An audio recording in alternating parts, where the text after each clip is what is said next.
사순절 두 번째 날 우리 마태복음 계속해서 묵상하고 있는데요. 오늘 본문의 시작은 요한이 잡히고 나서 그 소식을 듣고 예수님께서 갈릴리로 물러가셨다 이렇게 표현하고 있죠. 물러가셨다라는 표현이 꼭 이 어려운 상황들을 피해서 가셨다라는 뜻은 아닙니다. 물론 요한에게 세례를 받으신 예수님께서 요한을 위해서 구명운동을 펼쳐야 된다라는 의견도 있겠지만 구명운동보다 예수님께는 사명, 즉 예언의 성취가 더 중요했다라고 하는 것이죠. 그리고 그 예언은 이사야 선지자가 예언한 바에 따른 것이었습니다. 15절 16절에 스불론 땅과 납달리 땅과 요단강 저편 해변 길과 이방의 갈릴리여 흑암에 앉은 백성이 큰 빛을 보았고 사망의 땅과 그늘에 앉은 자들에게 빛이 빛이었도다 라고 하는 이 예언의 말씀을 성취하기 위해서 갈릴리로 가셨다. 그리고 갈릴리 가버나움을 중심으로 해서 복음을 전하기 시작했다라고 하는 것이죠. 이 예언의 말씀이 선포되고 나서 이 로마가 이 땅을 다스리는 그 정세에서 갈릴리라고 하는 지역은 변방이죠. 우리가 잘 알듯이 아래로는 사마리아, 위로는 시리아 또는 여러 이방 나라들, 북방에 있는 이방 나라들과 인접해 있고, 우리가 아는 것은 아수르에게 멸망을 당할 때 아수르의 그 정책, 사마리아뿐만 아니라 여러 북이스라엘이 점령했던 지역들 사람들을 다른 지역으로 이주시켜서 그곳 사람들과 혼합해서 살도록 했다. 혼혈 정책이죠. 이 혼합 정책으로 인해서 그들이 같은 형제인 유다 백성들에게 이방인들로 취급받는 일들이 벌어지죠. 그래서 예루살렘을 향해 갈 때에도 이 사마리아 지역을 통과해야 되는 그런 상황에서 사마리아를 통과하지 않고 사마리아를 피해서 돌아서 예루살렘으로 가는 일들도 빈번해졌다라고 하는 것이죠. 마찬가지로 이 갈릴리 지역이 그런 지역이었다는 거예요.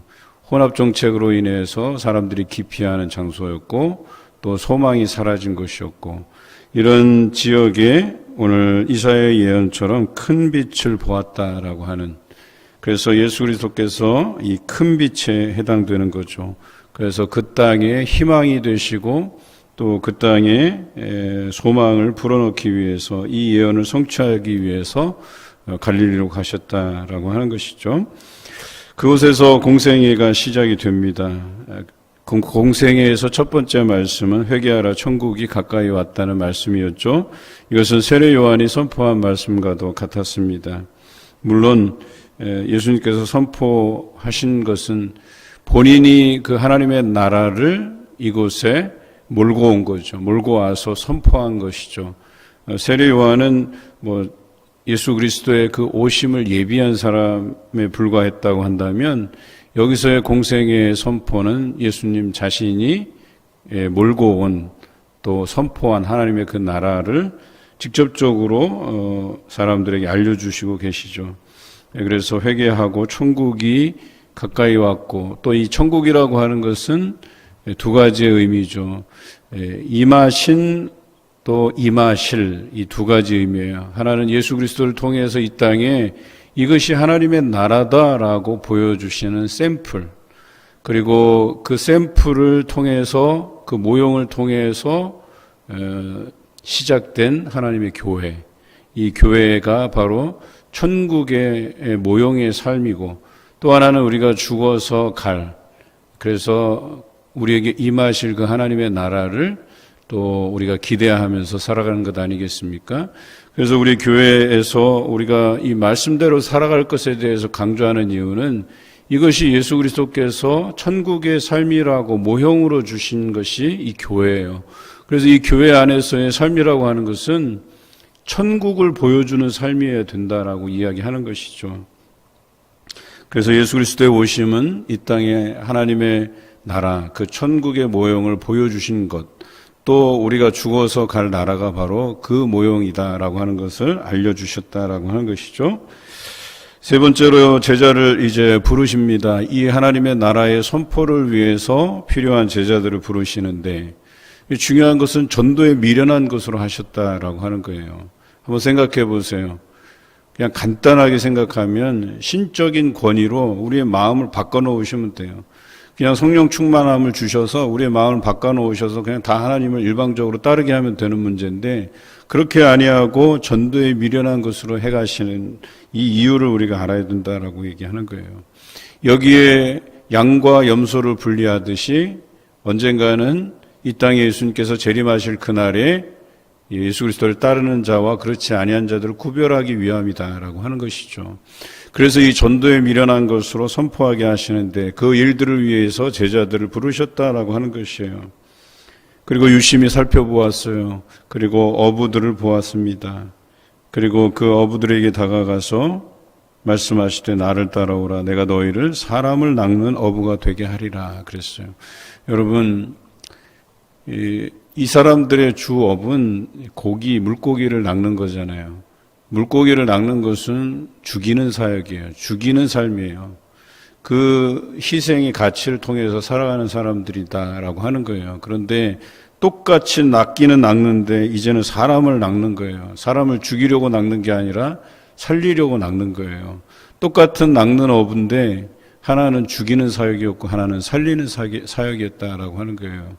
우리 삶이라고 하는 것은 어떤 희생의 가치를 통해서 어떤 그 대가를 치르고 그것에 대해서 내가 살아가는 방식이라고 한다면, 이 사람을 낚는 희생의 대가를 통해서 그것을 살아가게 하는, 결과적으로 내가 살기보다는 내가 희생하고 남을 살리는 사역이에요. 그런데 반대로 우리가 살아가는 삶은 남을 희생해서 우리가 살아가는 방식이라는 거예요. 그런데 이런 방식으로만 살 것이 아니라 소중한 그 생명을 살리는 사역으로, 죽이는 삶에서 이제는 살리는 삶으로의 전환을 우리에게 말씀하고 계셔요. 우리가 평생 여러분 먹고 살고 또 입고 살고 또 우리가 거할 초소를 구하기 위해서 살고, 이 삶으로 점철돼 버리면 아무 의미 없는 인생이에요. 그것은 우리는 살리는 삶으로의 그 전환이 필요한 거예요. 그동안 하나님께서 여러 희생들을 통해서 나를 살리셨다면, 이제 내가 내 자신들을 희생해 가며 또 누군가를 살려가는 이 살리는 인생이 되어야 된다라고 하는 것입니다. 그랬더니 제자들이 배와 아버지를 버려두고 예수 그리스도를 따랐다 그랬어요. 많은 사람이 이 본문을 오해합니다. 특별히 마태복음 10장 34절과 또 39절에까지 이르는 말씀에 보면 더 오해의 요소가 있어요. 이 마태복음 10장에 의하면 사람의 원수가 자기 식구니라 이렇게 표현되어 있어요. 아버지와 어머니, 아들이나 딸을 나보다 더 사랑하는 자는 하늘나라에 합당하지 않다고 말씀하세요. 그래서 이 부분을 보고 많은 사람들이 그러면 가족을 버리라는 얘기냐, 가족을 사랑하지 말라는 이야기냐, 이렇게 극단적으로 생각하기 쉽습니다. 디모데전서 5장 8절에 의하면 가족을 돌아보지 않는 자는 믿음을 배반한 자라고 말씀하세요. 이 양면을 두고 우리가 현명하게 판단할 필요가 있다는 것이지, 가족을 내버려야 되고 돌아보지 말아야 되고 이런 극단적인 의미가 아니라는 거 여러분들이 오히려 더 잘 알 것이에요. 한 예를 좀 쉽게 들어볼까요? 제가 청년들을 지도할 때 물론 제가 담당하고 있는 그 교회의 청년이 아니었었어요. 다른 교회 청년들과 연합해서 집회했었던 적이 있었는데 그곳에서 만난 청년이에요. 다른 교회 청년이에요.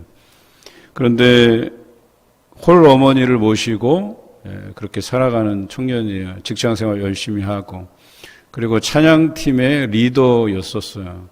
그 웨이라고 하는 이 찬양팀을 이끄는 청년이었는데, 이 청년을 처음 만나고 나서 제 생각에 하나님께서 주시는 생각이, 하나님께서 이 사람을 사역자로 분명히 부르실 것 같다라고 하는 그런 느낌을 주셨어요. 그런데 뭐 직접적으로 이런 이야기들을 함부로 할 수는 없으니까. 그런데 어느 날 연락이 왔어요. 그때는 제가 이제 전도사님의 신분이었으니까 전도사님 한번 뵙고 싶습니다. 그래서 무슨 일인가, 우리 교회 청년도 아닌데, 그러면서 제가 살고 있는 지역을 이제 거래처로 갔다가 오면서 이제 저와 함께 이제 점심 식사를 했어요.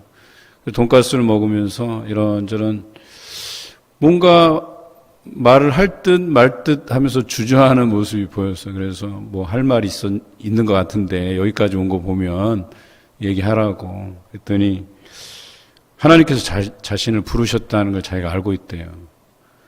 그런데 자기 안에 걱정이 있다는 거예요. 이 홀로 어머니를 어떻게 내가 모셔야 되는지, 내가 직장 생활을 하지 않으면 이 어머니를 모실 길이 없다고 생각한 거예요.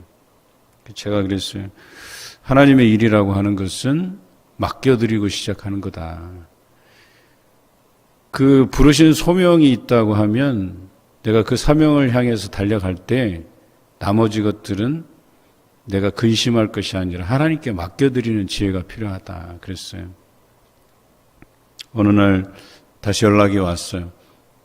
목사님, 제가 신학 공부를 시작했습니다. 그때 전도사님이었죠. 전도사님 신학 공부를 시작했습니다. 잘했다고. 앞으로도 하나님께서 예비하신 것들을 경험해 가셨으면 좋겠다고 했어요. 그래도 잘된 것이 입학하면서 장학생으로 입학을 하게 됐어요. 학비 걱정을 덜었어요. 그리고 놀랍게도 그분이 이제 저보다 한 살이 많아요. 청년인데도 불구하고. 그리고 교회 전도사로 사역을 시작할 수 있게 되었어요. 이분이 그래도 찬양을 참 잘하시기 때문에 교회에서 찬양 잘하는 전도사님은 쓰기가 쉬워요. 그래서 이 교회 주교에서 다 모셔가죠. 또 찬양팀, 자기가 이끄는 또 찬양팀도 있고, 그러니까 전도사로 또 일하게 되고, 거기에서 나오는 사례로 또 어머니와 함께 살아갈 수 있는 길이 열렸어요. 여러분 놀랍지 않습니까? 더 놀라운 것은 또 얼마 후에 또 좋은 배필을 만나서 또 지금은 이제 목사님이시죠. 그 목사님으로 아름다운 사역을 이끌어 갔어요. 이런 거예요. 자기 가족을 돌아보지 말라는 게 아니에요. 이 가족들에 대한 문제들은 하나님께 맡기라는 거예요. 내려놓으라는 거예요. 여러분, 내가 신경 쓰고 내가 관리하는 것보다 하나님이 관리하시는 게 더 훨씬 좋아요. 뭐하러 내가 아둥바둥 거기에 매달려서 한번 살려보겠다고, 책임져 보겠다고 거기에만 매몰돼서 살아가냔 말이에요. 그 문제에 대해서는 하나님께 맡기는 지혜가 필요해요. 하나님께서 더 잘 돌봐주실 거예요. 나는 내게 맡겨진 이 사람을 낚는 그런 사역에 몰두하라고 나를 부르신 것 아니겠습니까? 마찬가지로 이 이야기를 하면서 주신 말씀이 자기 십자가를 지고 나를 따를 것이다 라고 이야기합니다. 자기를 희생하라는 거예요. 여러분, 사람을 낚는 어부라고 하는 것은 그동안은 남의 희생을 통해서 내가 살아왔다면 이제는 나를 희생해서 다른 사람을 살리는 사역에 우리가 애쓰고 힘써야 된다라고 하는 것을 의미합니다. 그리고 이렇게 표현해요. 자기를 위해 목숨을 잃는 자는 얻으리라. 예수 그리스도를 위해서 목숨을 잃는 자는 얻으리라. 예수 그리스도의 그 사역을 위해서 사람을 낚는 그 일들을 위해서 자기를 희생하면 결과적으로 잃는 게 아니라 얻는 것이라고 우리에게 분명히 말씀하고 계셔요. 여러분, 이런 삶을 경험해 보셔야 되지 않겠습니까? 내가 내 자신의 삶을 책임지려 하기보다는 내 삶에 대한 문제는 하나님께 맡겨드리고 하나님께서 우리에게 원하시는 사명, 사람을 낚는 어부가 되게 하라는 그런 삶을 살라고 하는 이 사명에 우리 자신들을 들여가야 된다라고 하는 것입니다. 23절 예수님께서는 드디어 공생애의 본격적인 사역들을 시작하시는데 가르치시고 티칭이죠. 전파하시고 프리칭, 또 말씀을 통해서 많은 사람들이 돌아오게 하는 거죠. 그리고 마지막으로 고치시는 사역, 힐링이죠. 이런 사역들이 이제 본격적으로 시작되고 예수님의 소문이 많은 사람에게 나게 돼요. 그런데 소문 중에서 물론 이 가르침과 전파하시는 그 말씀의 권위에 대해서도 소문이 나겠지만 특별히 이 고치시는 사역에 대해서 소문이 많이 났어요. 그랬더니 각종 병에 걸려서 고통당하는 자, 귀신 들린 자, 간질하는 자, 중풍병자들을 예수님께로 데려왔다. 그러니까 병자들도 왔지만 그 사람들을 데리고 온 사람까지 해서 수많은 사람들이 몰려들었다라고 하는 것이에요. 그런데 매번 강조해 드리지만 이 수많은 사람들이 다 온전한 하나님의 사명자들이냐? 그렇지 않다는 거예요. 자신의 그 목적을 달성하기 위해서 예수님께 많은 사람들이 몰려왔다는 거예요. 예수님의 그 사명의 눈뜬 자들이 적었다는 거예요. 이 부분을 우리가 간과해서는 안 돼요. 예수 믿는다고 하면서도요, 사람을 낚는 어부로서 자신에게 주어진 사명을 감당하는 사람은 극히 드물어요. 여러분, 우리가 생각하기에 아주 단순하게 이렇게 한번 여겨볼까요?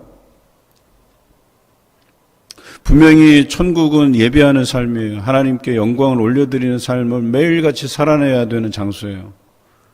그런데 정작 예수 그리스도를 믿고 하나님을 섬긴다고 하는 크리스찬들 중에 매일같이 예배드리는 자가 있느냐? 그렇지는 않아요, 여러분. 새벽기도에 제가 통계적으로 말씀드렸죠.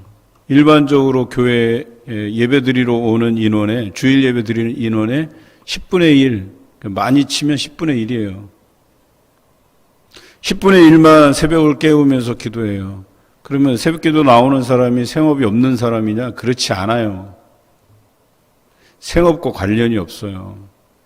내가 가지고 있는 직장, 여기 모이신 분들 중에서는 새벽같이 기도회가 끝나면 새벽같이 또 일터로 나가시는 분들이 계셔요. 그럼 내일만 피곤한 건가요? 그렇지 않다니까요. 매일마다 새벽을 깨우면서 그것도 모자라서 매일의 삶 속에서 사람들을 만날 때 복음의 기회를 얻으면 또 복음을 전하는 사람들이 얼마나 많은데요. 그런데 한번 생각해 보시라는 거예요. 과연 우리는 하나님께서 부르신 그 소명을 따라 내게 맡겨진 그 사명을 감당하기에 최선을 다하고 있는지에 대해서 한번 점검해 보자는 거예요. 새벽 기도에 3일 밤, 수요일 밤 예배, 또 금요 연합 기도회, 그리고 주일 예배, 주일 오후 찬양 예배까지. 어떤 분들은 그래요. 목사님, 주일은 좀 쉬어야죠. 교회 사역이 왜 이렇게 많아요? 아침부터 오후까지, 저녁 때까지. 우리는 삶의 터전에서도 힘들게 일하는 사람인데 주일까지 와서 그런 사역들을 감당해야 되냐고. 그래서 교회 사역 무용론을 이야기하기도 해요. 왜요? 그러면 아예 성경을 다 없애버리죠. 하나님께서 그리고 예수 그리스도께서 그런 사정을 모르시냐? 그렇지 않다는 거예요. 그럼에도 불구하고 그런 삶에 매몰되어 살지 말 것에 대해서 분명히 성경은 강조하고 있어요. 인간의 그 한계점을 가지고 우리를 한정시키잖아요. 그 한계의 선을 우리가 딱 정해놓고 내가 이 선을 넘어가면 안 된다라고 하는 그것 자체가 문제예요. 이거는 다분히 인간적인 생각이라니까요. 그런데 하나님께서 이 피곤한 일상, 그 힘든 여정들을 모르시느냐? 알아요. 그럼 무슨 대책이라도 있으실 거 아니냐? 있으세요. 우리가 그 삶의 피곤한 여정들을 넘어설 때야 비로소 하나님께서 우리에게 기적을 보여주시는 것이거든요. 예수님께서 사랑 때문에 피곤하셨어요. 얼마나 피곤하신지 몰라요. 여러분, 예수님의 그 사역들을 제가 간단하게 설명드렸잖아요. 밤이 맞도록 기도하시는 것뿐만 아니라 사역을 마치시고 누군가의 집에 유하시면서 저녁을 먹었는데 그것으로 끝나지 않았다니까요. 밤중에도 사람들이 몰려왔어요. 그 사람들을 마다하지 않고 치료하시고 귀신을 쫓아내시고 그들을 맞아들였던 예수 그리스도세요. 제대로 쉬지도 못했다는 얘기예요. 그런데 놀라운 것은 그 일들을 인간의 성정으로 우리와 같은 몸으로 육신으로 감당하셨다라고 이야기하는 거예요.